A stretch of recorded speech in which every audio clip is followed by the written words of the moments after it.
misaotranao jeso malalo tratrizao fotona mamizao ianaranay antongotrao izahay izay mpianatrao koambitenenare jeso malalo izahay iaino tsaranao ka irote niavy aminao itoetrapetsakao amponaya koambitenenare jeso malalo izahay iaino tsaranao ka irote niavy aminao itoetrapetsakao amponaya irote niavy aminao itoetrapetsakao amponaya.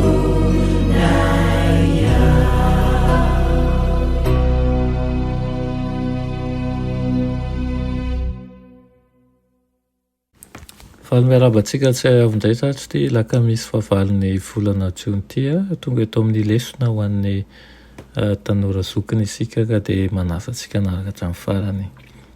Afaka isika misaotra anao sa eo fa mbola menao tombontona indray ahafahanay mandinika ny teninao misaotra anao ihany koa izay mbola manaiky hiaraka aminay eto tianay asahanao mba homponay ary anjaka ny fahamarinanao ny fiainanay aminaran'i Jesosy, amen.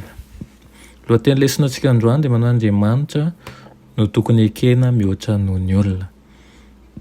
Andriamanitra no tokony ekena mihoatra noho ny olona. Hatramin'ny nipoan'ilay ady lehibe tany an-danitra ny efa fikasan'ny Satana ny androdahana ny lalàn'Andriamanitra. Na ny fialana amin'ny lalàna manontolo na ny fitsipahana ny anankiray amin'ireo didy no ahavitany an'izany. Dia tovy ny vokany amin'ny farany. Tsy ino ilay fifandonana farany amin'ny fahamarinana sy ny fampianaran-diso fa ny fizarana farany eo amin'ilay ady ny tarazoka mikasika ny lalàn'Andriamanitra. Miditra amin'izany ady izany isika izao manko. Ireo izay miezaka hankatony didin'Andriamanitra rehetra dia hisedra fanoherana sy atao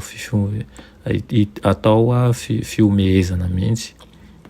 Ao amin'Andriamanitra ihany no ahafahany mijoro mba ahazakany fitsapahany eo anoloana dia tsy maintsy mahafantatra ny sitrapon'Andriamanitra arak'izay voambara ao amin'ny tenin'izy ireo. Ho tonga amin'ny fanahy tsirairay ilay fisedrana amantarany ny toetra, ny tena toetra ny hoe Andriamanitra ve no ankatoaviko mihoatra ny olona, mova isika hijoro tsy ho azongozonina hiaro ny didin'Andriamanitra sy ny finoanan'i Jesosy. Talohan'ny nanombohana ny mpamonjy tamin'ny hazo fijaliana dia nanazava tamin'ny mpianana izy fa tsy maintsy ho vonoina ka hitsangana ao am-pasana. Ary nisy anjely nanatrika teo izay nampiorina ny teniny tao an-tsainy sy tao ampon'ny mpino. Nefa nanantena fa ahafahana ranofy avy amin'ny siogan'ny Romanina ny mpianatra ka tsy zakany eritseriny izany hoe ilay fototry ny fanantenana rehetra no hiara-ny fahafatesana mahafabaraka izany. Voaroaka tsy tao an-tsainy ny teny izay tokony nitsarovany. Rehefa tonga ny fotoana fitsapana dia hita fa tsy vonona izy. Toy izany koa aseho anoloantsika amin'ny faminaniana ny ho avy amin'ny fomba mazava tahaka ny nanokafan'ny teny Kristy izany tamin'ny mpianatra. Aseho miharihary ireo toe-javatra mifandray amin'ny fiafaran'ny androm-pahasoavana sy ny asa fiomanana ao amin'ny androm-pahoriana. Nefa marobe ny tsy mahafantatra an'ireny fahamarinana ireny toy ny tsy mbola nambara naoviana izany. Tsy tian'ny ankamaroan'ny olona ny fahamarinan'ny Baiboly satria misakatsakana ny fanirian'ny fony feno fahotana sy tian'izao tontolo izao izany. Koa dia omeny Satana azy ny fitaka kamamina. Nefa hanana vahoaka eto tany Andriamanitra izay fikitra amin'ny Baiboly ary ny Baiboly irery ihany no filamatry ny fampianarana rehetra sy fototry ny fanavaozana rehetra. alohan'ny anekena ny fampianarana na fitsipika iray a dia tokony hitaky na izao no lazain'i Jehova mazava ho entina manohana an'izany na sao dia tsy ao no entina manohana an'izany. Raha fitina ny lesinantsika nio dia hitantarantsika tokoa fa ho avy ny fotoana izay aneken'ny olona, izay voalazan'ny olona mihoatra izay voalazan'Andriamanitra, ary aseho miharihary tahaka ny tamin'ny andron'ny apôstôly izay nieritseriny amin'ny fieritseretan'ny saina hanala ny ziokany eo ambanin'ny Rômanina, kanefa tsy izay ny zava-niseho na dia efa nilaza Kristy iny amin'ny zavatra rehetra iseho dia izay zavatra atao an-tsainy ihany ny zahana ny raisiny ka tsy voniny izy rehefa tonga ny andro mahory.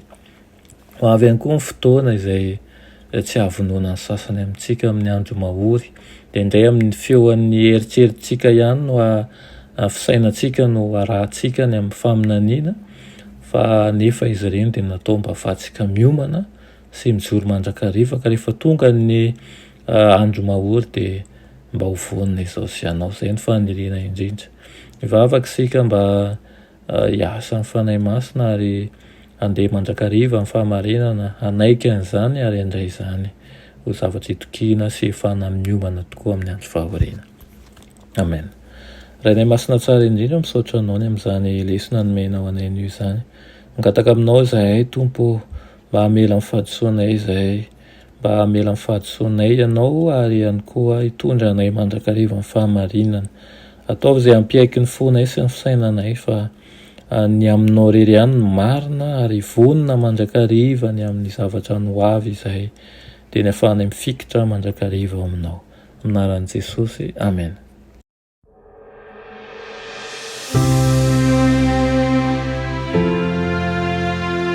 Mianatra eo an-tongotry Jesosy isan'andro.